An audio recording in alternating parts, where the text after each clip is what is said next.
Donc c'est toujours la même voiture sur cette image-là. C'est toujours la même voiture, c'est ce qu'on appelle une chronophotographie. Et si on connaît les caractéristiques de l'appareil photo, d'une part, c'est-à-dire ce que vous appelez les FPS, c'est quoi les FPS pour vous?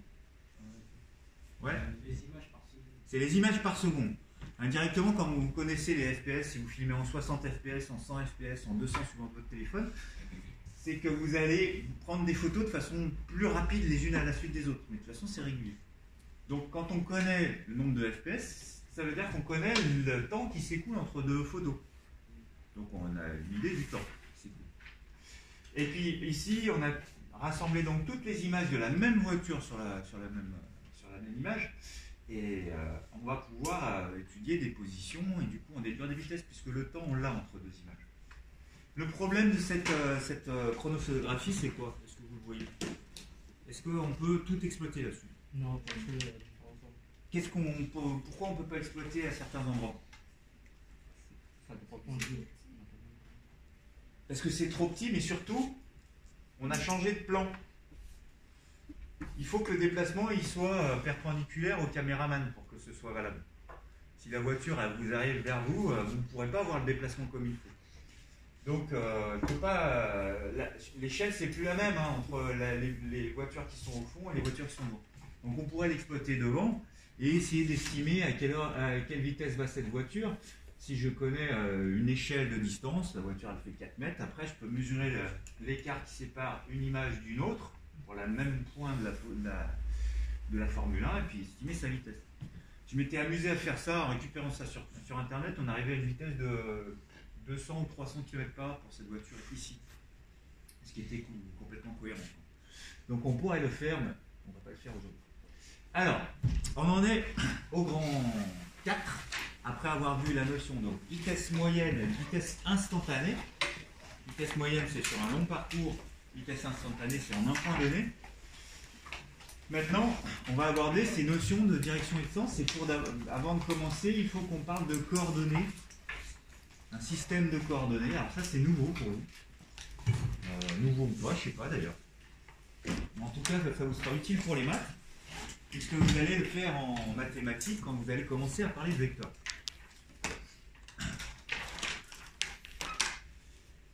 Donc,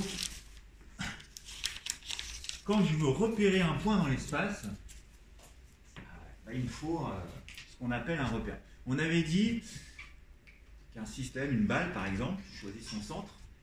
Après, je définis un référentiel, c'est-à-dire par rapport à quoi je regarde le mouvement. Et bien, la troisième chose à définir, c'est normalement un repère. Je prends un exemple. Si je prends, tiens par exemple, il n'y a pas de trou ici, mais est-ce que je pourrais prendre comme... Ah si, il y a un trou là. Il y a un trou au plafond ici.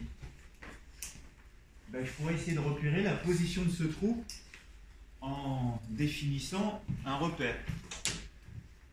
Pour ça, je sais qu'il est en hauteur. Maintenant, il est quelque part dans la profondeur de la pièce, ce trou, et puis dans la largeur de la pièce. Donc, on définit ce qu'on appelle des axes. Alors, vous avez peut-être déjà vu ça. On peut définir 2 axes ou 3 axes. Ici, je commence par une situation compliquée, puis après, on va faire des choses simples. Admettons que je prenne l'angle là de la pièce. L'angle là de la pièce, quand je regarde, se détache 3 arêtes. Une qui est comme ça, elle correspond à quoi? Est-ce que vous la voyez? C'est l'angle du mur là. Une qui est comme ça, c'est quoi l'arête là? Est-ce que vous l'imaginez? Qui part du point là, c'est celle du sol avec mon tableau. Et puis une autre, si je la dessine dans la profondeur, cette arête là, elle correspondrait à quoi? L'arête là qui longe le long des fenêtres, au pied des fenêtres. Okay, on peut dire que ça s'appelle... Est-ce que vous savez comment ça s'appelle le premier point? C'est le point qui va servir de repère à tout le monde. On appelle ça l'origine. Bon, avec quelle lettre on la note là? En haut. Ça coïncide aussi avec 0. Ça sera 0 mètre dans les 3 directions. Et puis ici, on peut l'appeler, ça dépend des cas. Alors là, je vais l'appeler avec un drôle de lettre, je vais dire Z. Ici, je peux mettre X, et ici, Y. Donc, je mets des lettres, en fait. En mathématiques, on utilise ça. Alors moi, je vais réduire l'étude. Donc si je veux étudier mon trou, là, je pourrais dire que mon trou, il est... donc on va l'appeler T, le trou. Je peux définir les caractéristiques en termes de position qu'il a. Si je dis, suivant Z, c'est la dernière coordonnée, à votre avis, il est à quelle hauteur, ce trou, par rapport au sol? À peu près. Vous avez une idée? Ouais, là, c'est pas des plafonds de maison, on est à plus de 2,5 mètres, on est plutôt à 3 mètres, voire plus, on va dire 3 mètres pour faire simple. Ça veut dire que Z, sa coordonnée Z en hauteur, c'est 3. Vous comprenez ça? Maintenant, il a deux autres coordonnées, ce trou qui est là-haut. Il a une coordonnée suivant X. Ici, suivant la... Donc, si je pars de mon angle là et que je veux aller jusqu'au trou, il faut que je compte le nombre de pas. J'en aurai 1, 2, 3, 4, 5. J'ai fait 5 pas pour être à son niveau suivant cet axe-là. Ça veut dire que X, il vaut combien? 5 mètres. Et puis, il me reste à faire le Y. Le Y, ça serait de faire quoi comme déplacement? Le Y, ça serait dans la profondeur de la pièce. Bah, le trou étant là, je me déplace d'ici, je compte le nombre de pas en mètres que je dois faire pour arriver sous le trou. 1, 2, 3. Donc là, je fais quoi? Y égale 3. Donc vous voyez, avec ce système compliqué, on ne fera jamais avec 3 coordonnées, mais ça, c'est toutes les coordonnées de l'espace. J'ai repéré le trou. Le trou, il a ses coordonnées, le point T. On va parler de tout ça, justement. Donc, la position d'un point, quel qu'il soit, en général, ici, le point d'un objet qui bouge, là j'ai pris un trou dans le plafond, la position d'un point mobile est définie par ses coordonnées dans un repère d'espace O, X, Y. Donc, on se limite à 2 coordonnées, on n'en mettra pas 3 comme je l'ai fait, sinon c'est vite trop compliqué. Mais dans la réalité, il y en a toujours 3. Et grâce à ce système, de 2 axes, 3 axes, je vais pouvoir repérer précisément où se situe le point de l'objet. Je vais vous distribuer un document dans un instant. Vous allez laisser un petit peu de place entre le texte et le document que je vous distribue. Donc vous avez le point O qui est l'origine, on a l'axe X qui est gradué en mètres, ça peut être en centimètres, ça dépend, et Y en mètres aussi. Et on va situer le point dans ce repère-là. Et puis comme le point va bouger, vous vous souvenez des chronophotographies qu'on a fait, on va pouvoir numéroter ces points-là, 1, 2, 3, 4, 5, etc. Et donc, si j'étudie un objet qui est un ballon, par exemple, qui va, je sais pas, dans ce repère-là qui va faire ça, je prends des photos régulières et je fais comme la chronophotographie précédente, à force de relever les positions de ce ballon, je vais obtenir, dans un système comme ça de repères avec un quadrillage, je vais obtenir une succession de positions comme ça, je vais vous le donner le document, qui vont m'indiquer par où est passé le ballon quand j'ai pris les photos. Et ça, c'est que le centre du ballon à chaque fois. Alors, il a été noté, des M, c'est son point, c'est pas T, c'est le M, le point du ballon. M1, M2, M3. Alors c'est marqué T parce que ça correspond à un temps. La position du point M au temps T1, la position du point M au temps T2, etc. etc. Moi je ne mettrai pas M de T1 dans mes exos, je mettrai M1, M2, M3, juste les numéros. Donc vous allez être collé, laisser un petit peu de place pour écrire l'échelle du document.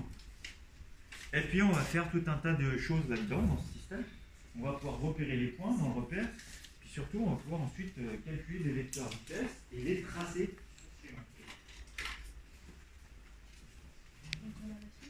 Donc vous le collez à la suite, vous écrivez bien l'échelle, puis vous le collez en dessous de l'échelle. Alors essayez de le coller au centre de votre cahier, dans la largeur, parce qu'on va mettre des indications à gauche et à droite du document. Donc vous le collez dans votre cahier, à peu près au centre de la feuille, pour pouvoir mettre des annotations un peu partout.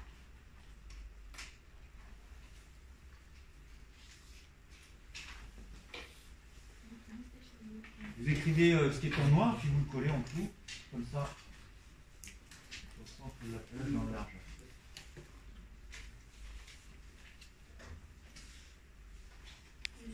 Ouais. Alors je vais envoyer, elle doit pouvoir l'imprimer, mais si tu veux, remarque. Je peux la série.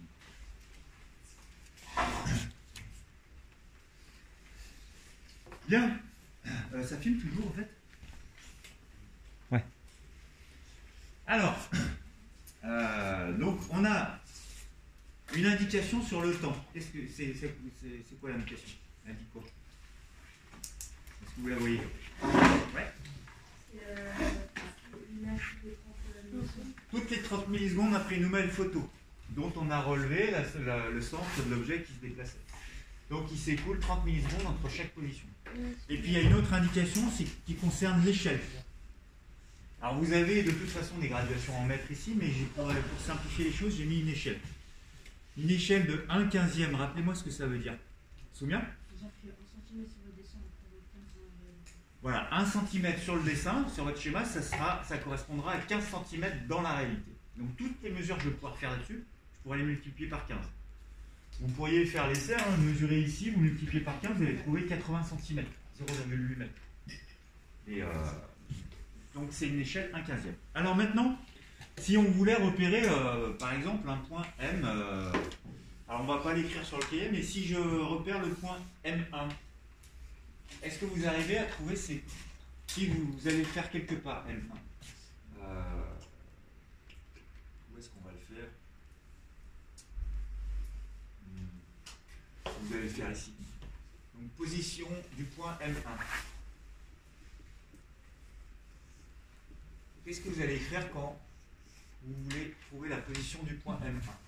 M1 ici, et je cherche ces deux coordonnées, là il y en a deux, que je mets entre parenthèses, dites-moi ce que c'est, pour X et pour Y. Est-ce que vous les voyez? C'est pas très compliqué, il suffit de lire verticalement, horizontalement. Alors vous pouvez me dire. Isaac? Il y a 0,3 pour Y, on trouve 0,3, et pour X, on commence traditionnellement toujours par X, donc on va dire X qui vaut 0,2, et Y, 0,3. Alors j'ai pas mis l'unité, ça sous-entend que c'est en mètres là-bas. D'accord? Donc rajoutez-le. Donc on peut définir une position par d'un système de coordonnées. Vous avez déjà joué au jeu de la bataille navale, ça vous parle ou pas? Jamais? Si, ouais. Bon. Mais dès que vous avez un tableau, vous vous amusez en fait à vous repérer comme ça. Quand on a un tableau et qu'on veut savoir où est la case, il y a des jeux avec des cases, mais même un tableau, vous dites bah, c'est la colonne numéro tant et puis la ligne numéro tant, puis vous repérez la case. Faut imaginer qu'ici, c'est pas que des cases, c'est aussi des chiffres à virgule. Donc on peut donner n'importe quelle valeur horizontalement, n'importe quelle valeur verticalement. Et puis, par exemple, on veut savoir pour l'altitude, on peut commencer. Pour l'altitude, ici, ce serait Y l'altitude.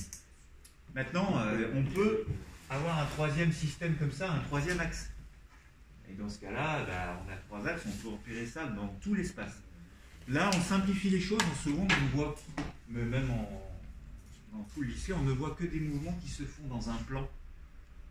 Donc, ils n'évoluent pas dans la profondeur. Donc, on se contente de mettre que deux axes. On pourrait en mettre un troisième. Par exemple, tout à l'heure, la voiture, elle évoluait si elle avait des montées et des descentes, et puis elle avance, elle recule, elle évoluait dans un plan avec 3 dimensions. Bon, ça, c'est une position d'un point. Maintenant, on va s'intéresser surtout, nous, au vecteur vitesse, puisque les positions, finalement, c'est bien de les repérer, mais nous, ce dont on parlait, c'est des vitesses. Donc, on va voir comment est-ce qu'on va définir un vecteur vitesse moyenne dans ce système.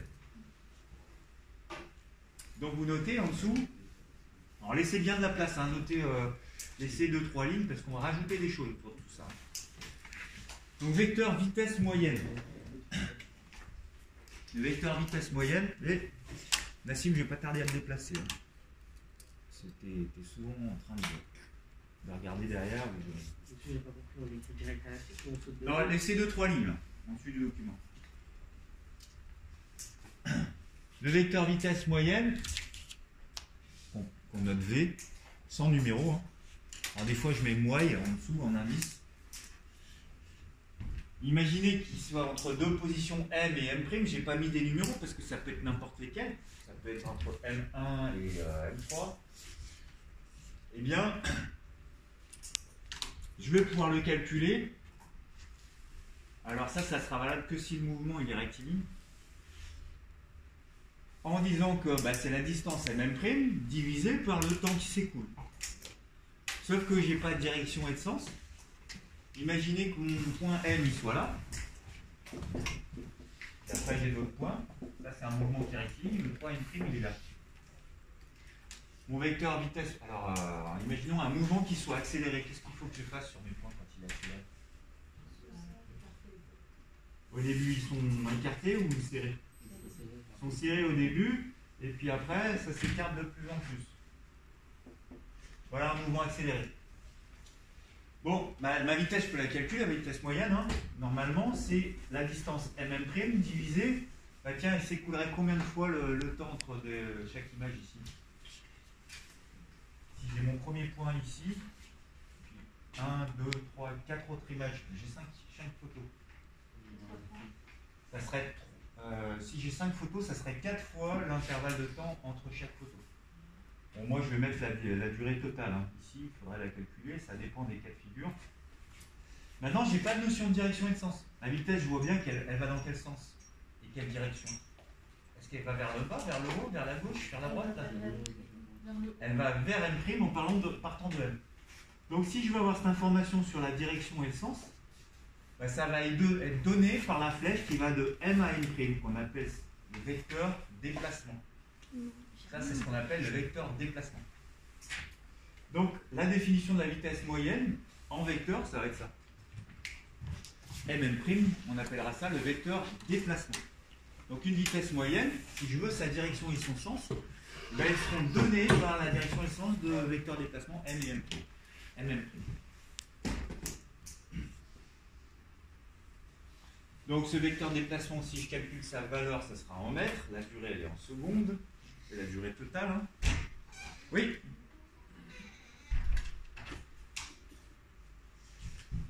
Et le vecteur vitesse, il sera en mètres par seconde si j'ai utilisé ces bonnes unités. Nicolas, tu vas au fond pour rattraper ton geste.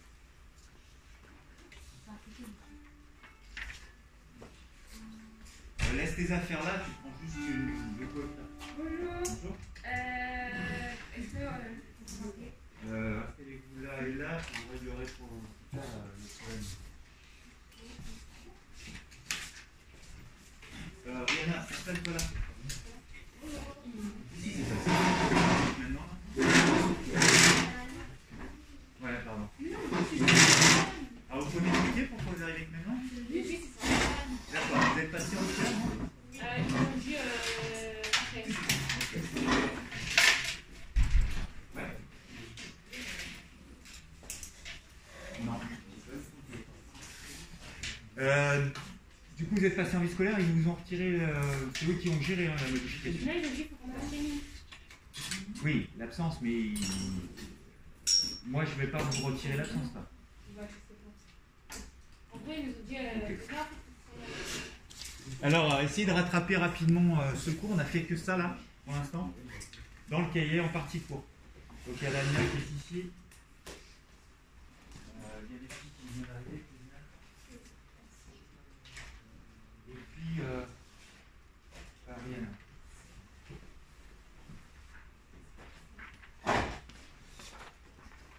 Michael, si tu peux faire là, t'as de quoi écrire, c'est bon?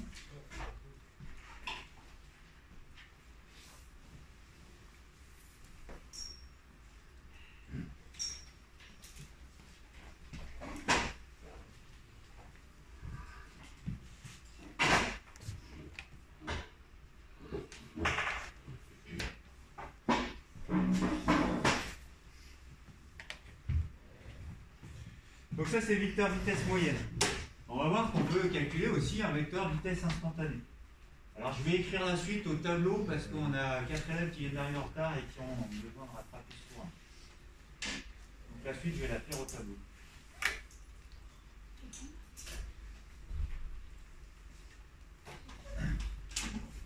Donc si je vais me mettre ici. Si maintenant je m'intéresse au vecteur vitesse instantanée. La direction et le sens du vecteur moyenne sont donnés par la direction et le sens du vecteur mm', c'est-à-dire la flèche qui part de m et qui va jusqu'à m'. Donc maintenant je m'intéresse au vecteur vitesse instantanée, on va y arriver assez facilement. Donc la deuxième chose, c'est vecteur vitesse instantanée. Ouais, vous écrivez. On va l'appeler V1, V2, V3, V4, tout ce qu'on veut. Donc on peut mettre V du point M, I. Quand on met un I, ça veut dire que le I, c'est n'importe quelle valeur. Ça peut être le point 1, le point 2, le point 3, tout ce qu'on veut.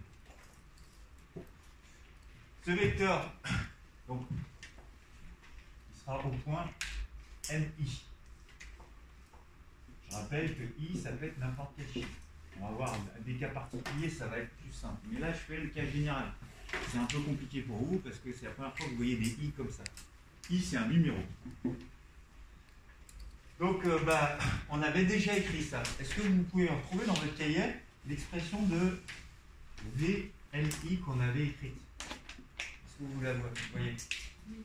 Alors, c'est écrit quoi, ça?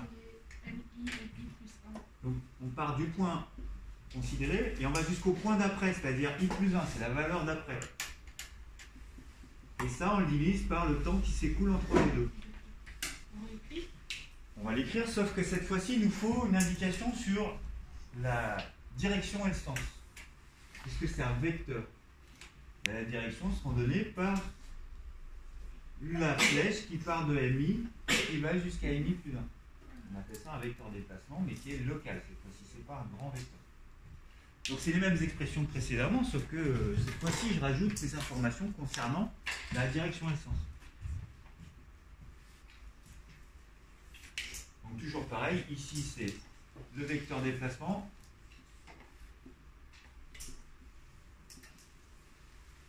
Il sera en mètres. Ça c'est la durée, mais entre deux images, puisque c'est deux images successives.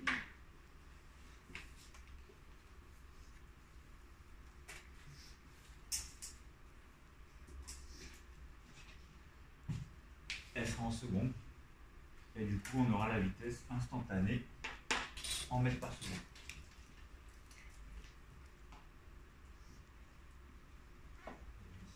Ouais. Ça, vous le recopiez. Hein.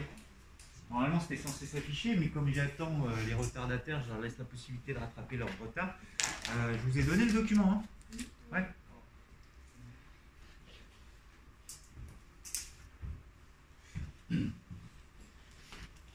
Donc on a l'impression qu'on n'a rien fait de nouveau, parce qu'on a l'impression d'avoir déjà écrit tout ça.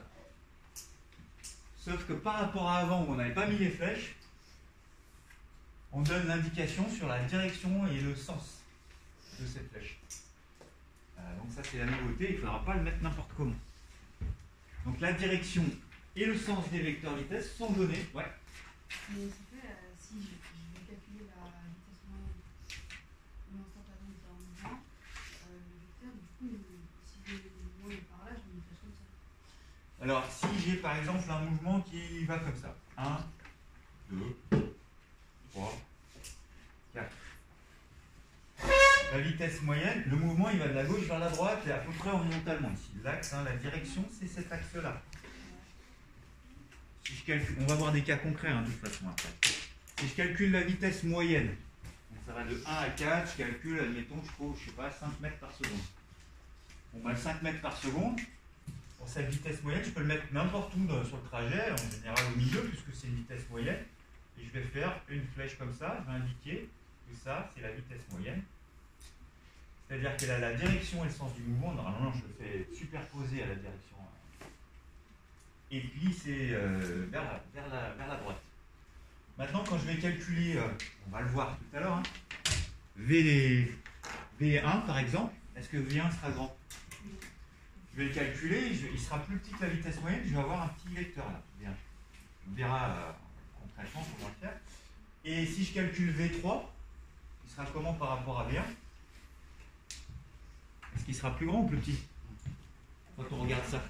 Il sera plus grand V3 parce que ça accélère.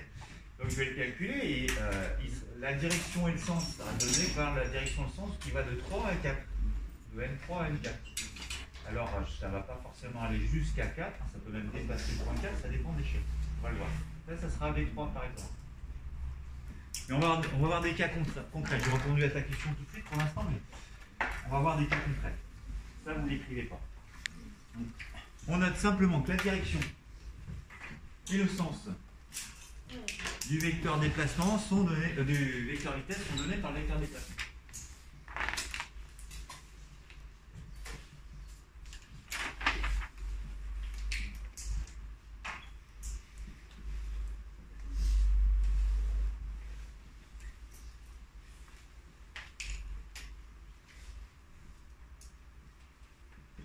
Alors, on peut même mettre des vecteurs vitesse.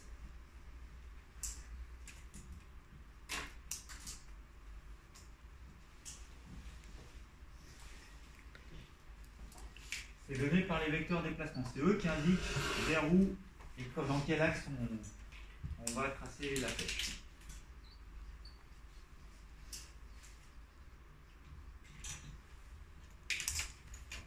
Après, il restera une question, c'est où je m'arrête pour la taille de ma flèche. Daniel, tu peux enlever ta capuche, s'il te plaît.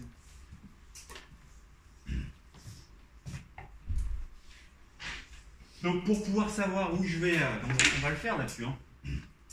Par exemple, la vitesse 1, elle va être donnée par l'axe qui va de M1 à M2 vers le haut.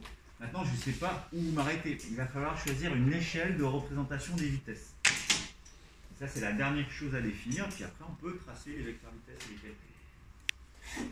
calculs. Je vais continuer ici.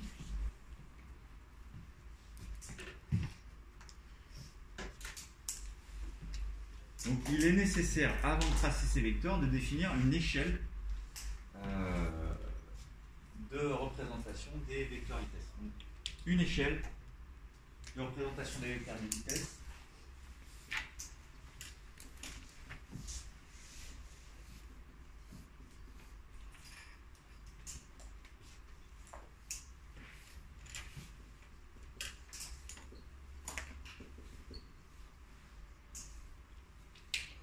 Va permettre de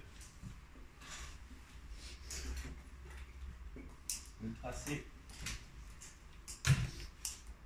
les vecteurs sur le schéma.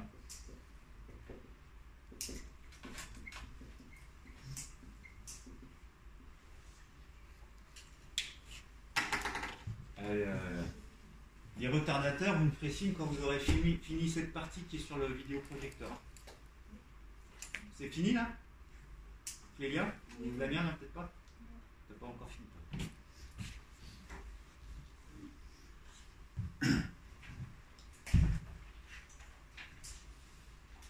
Ben, on va s'entraîner à essayer de trouver des vitesses là-dessus. On va le faire ensemble.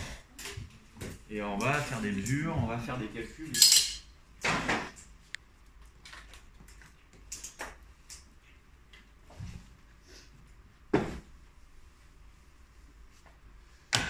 Donc on va s'interroger sur comment déterminer la vitesse V2 d'abord. On va chercher à trouver V2. Donc on pourrait le mettre à gauche là ici.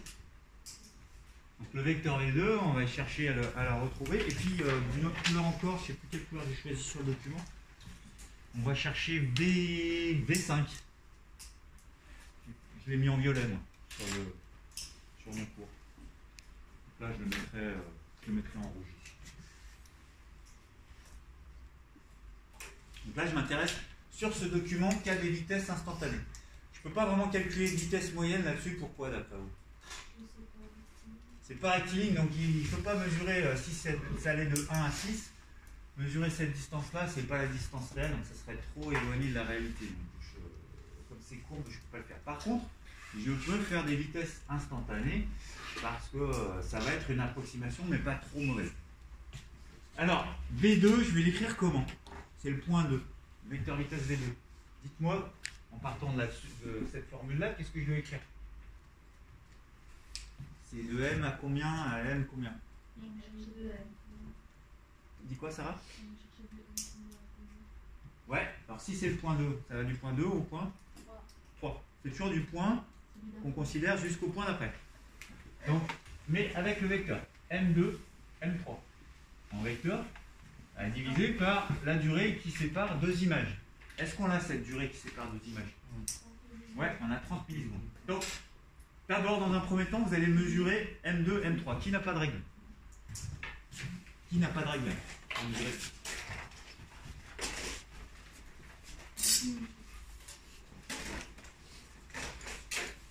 Donc vous prenez une règle et vous allez mesurer cette distance. Les autres, c'est bon? Cette distance qui va de M1 à M2. Tu sors ta règle, Ethan? Ah, j'en ai pas, monsieur. Et bien alors, quand je dis qu'il n'a pas de règle, tu lèves la main.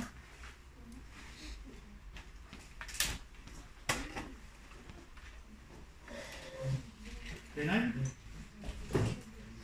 Allez, mesurez-moi de M1 à M2. De M2 à M3. Vous mesurez quelle distance? C'est M1, M2. Alors c'est de M2 à M3. Puisqu'on cherche la vitesse 2. Donc on va s'intéresser à cette distance-là. Hein. Vous trouvez combien? 1,5 cm. Ok.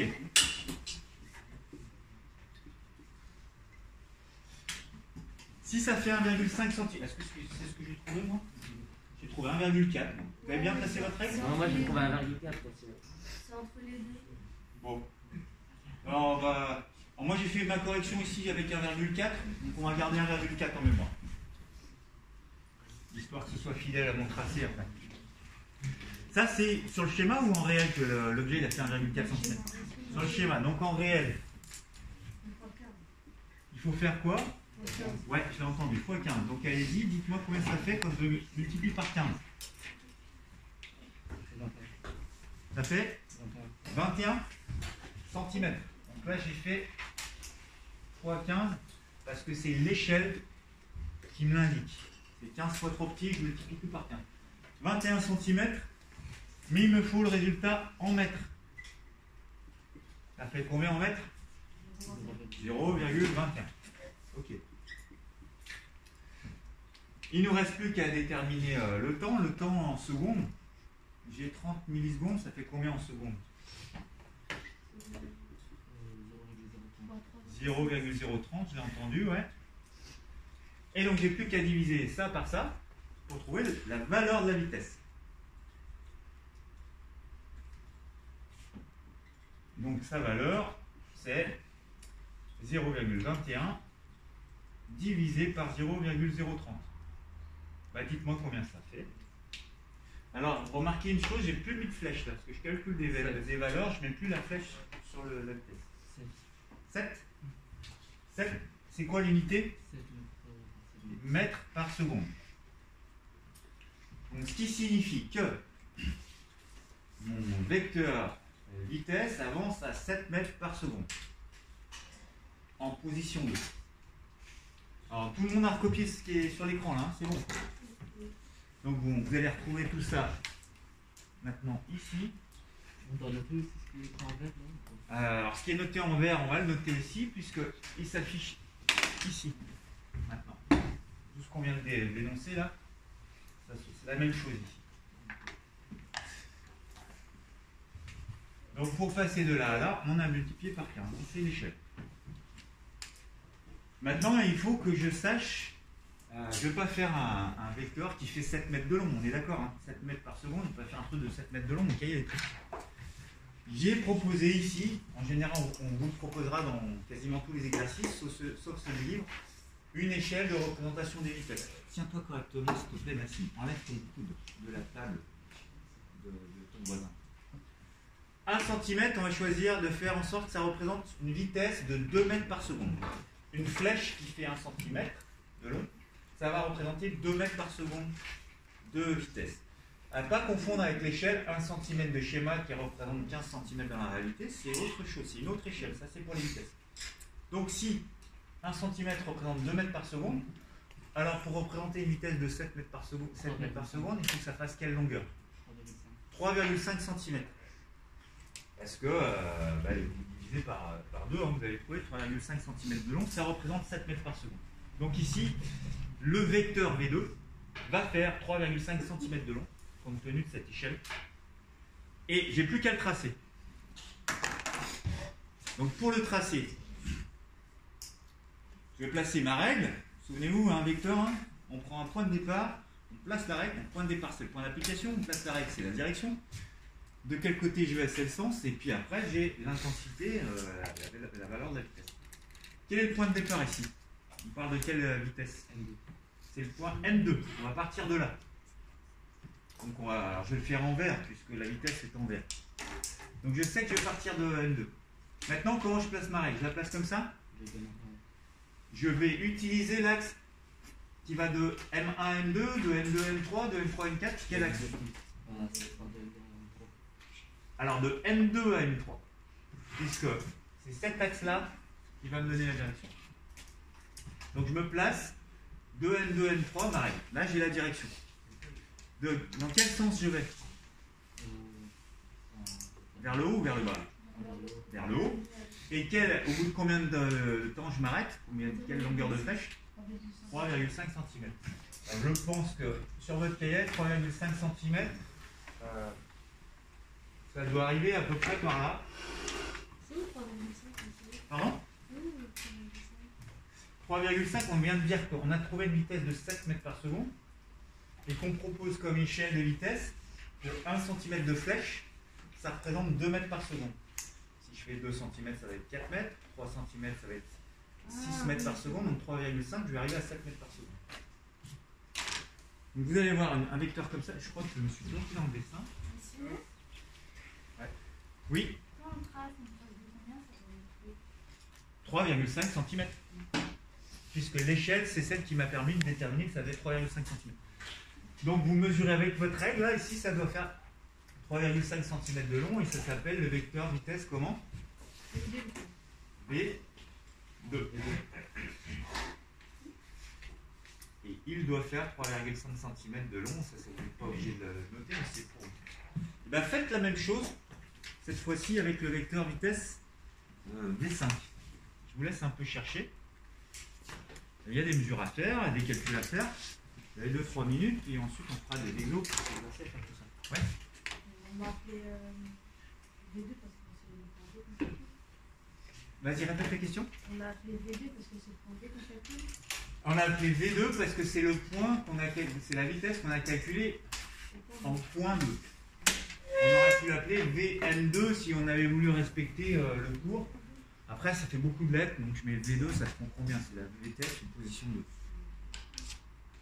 2. Bon, calculons la vitesse en position 5, M5 ici. Donc il va falloir faire la même opération, il y a des mesures à faire, un calcul différent, et du coup un vecteur qui aura une autre direction, un autre sens. Là, ça peut être un ballon qui est monté et qui est retombé. On se rend bien compte qu'en 5, il est en train de descendre, donc la vitesse elle va être dans une direction qui descend.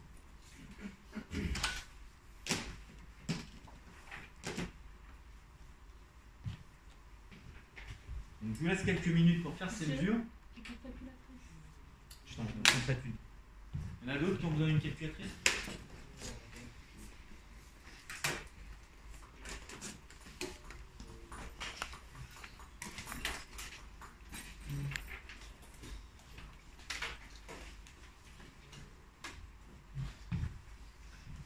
Donc vous faites la même procédure, hein, mais pour le point 5.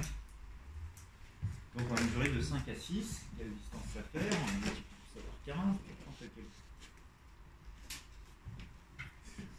déjà visuellement, je vous laisse chercher, mais visuellement on peut tout de suite savoir que la vitesse elle sera en valeur, elle sera plus grande ou plus petite? Plus grand. Elle sera plus grande parce que l'écart entre le point et le point d'après, ici, il est plus petit que cet écart-là. Donc nécessairement ça va plus vite de ce côté. La flèche sera plus longue, ça c'est sûr. Par contre, elle ne sera pas vers le haut, puisque ça retombe.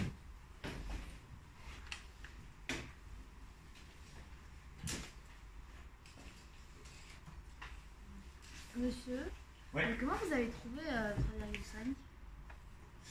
Alors, si on dit que 1 cm de vecteur, ça fait 2 mètres par seconde de vitesse, alors, pour avoir 7 mètres par seconde, il faut que je divise par 2. Alors tu peux faire ça sous forme de produit en croix. Tu dis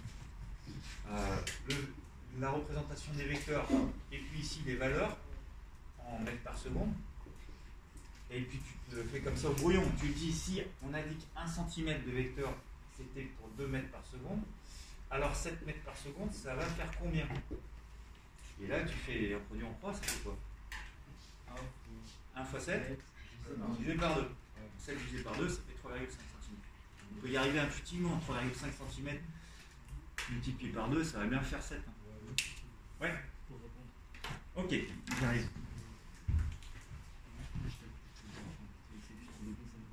Ok. Et bah tu peux essayer de le représenter maintenant dessus. Alors la durée, c'est entre deux images, et elle est indiquée cette durée-là. Alors pourquoi je ne mets plus la flèche ici? Je l'ai évoqué oralement, mais je dis toutes les informations en même temps. Regardez, là il y a des flèches, et là j'ai tout enlevé. En mathématiques, vous verrez que du moment qu'on parle de vecteurs, on ne peut plus mettre de chiffres à côté, de valeurs, parce que si je mets un chiffre, ça ne contient pas la direction inverse. Donc, une fois que je commence à calculer des valeurs, j'enlève la flèche, parce que je ne calcule que la longueur. Donc à chaque fois que je fais un calcul numérique, j'enlève les flèches sur les notations. Et dès que je représente un vecteur comme ça, eh ben, je mets une flèche dessus, parce qu'il y a la direction et le sens qui sont contenus dedans. Là, c'est le cas aussi, c'est la direction et le sens de M2 et M3 qui sont contenus dans la vitesse. Donc dès que j'ai des calculs à faire, j'enlève les flèches parce que je ne suis plus en train de faire un vecteur, mais je suis en train de calculer sa valeur.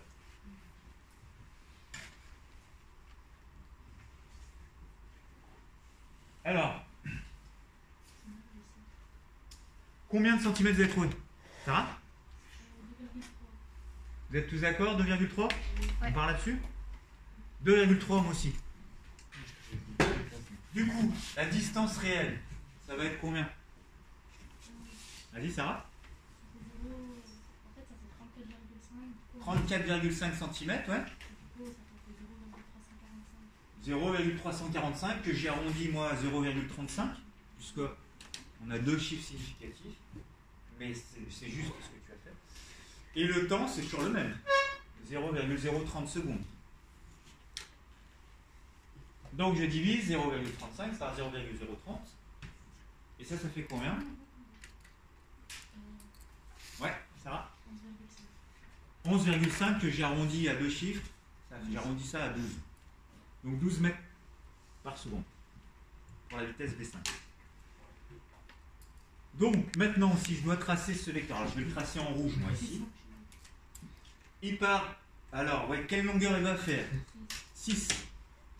Parce que 6 fois 2, ça va bien me faire 12. Donc 6 cm de long il fera ce vecteur. 6 cm. Et je pars de quel endroit? Alors c'est le vecteur V5. Je pars du point 5. Ici. Je place ma règle sur quel axe? Qu'est-ce qui va me donner la direction? De M5 à M6. Voilà, j'ai la direction. Et je vais vers le bas ou vers le haut? Vers le bas. Et ça, je vais m'arrêter au bout de combien de centimètres? 6. Et ben on y va. Vous allez aller dans le décor un peu en dessous. Normalement, ça doit arriver à peu près par là. Si je me trompe pas trop. Et ça doit faire 6 cm de long. Donc faites-le bien, entraînez-vous, ça doit arriver sur votre cahier. Une fois que c'est collé, normalement ça déborde sur le cahier cette flèche. Et pour indiquer que c'est une vitesse, on va mettre à côté de cette flèche, de quelle vitesse il s'agit? Il s'agit de quelle vitesse? V5. Donc V5, alors je mets un petit V5, cette fois-ci avec la flèche dessus. Hop. Parce que c'est bien le vecteur vitesse, j'ai bien la direction et le sens qui sont donnés. Oui. On le fait? On le fait de 6 cm de long.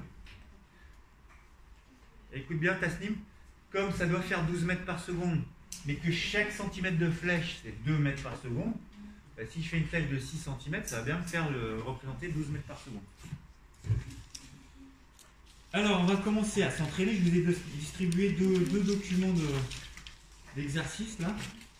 On va prendre la fiche 1 d'abord. Pour ceux qui ne l'ont pas, vous me le dites. Je crois qu'il y en a quelques-uns qui étaient absents. C'est les exos du cours. Dans la fiche 1, on va commencer par l'exercice 21, où on va s'intéresser qu'à la position d'abord. Et puis le 26, aussi vecteur coordonné de vecteur déplacement. Qui d'autre n'a pas cette fiche 1 là? Ah si, je vous l'ai distribué. Cherchez bien. Vous étiez là jeudi. T'es pas là jeudi toi?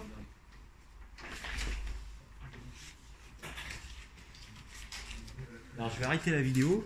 Hop.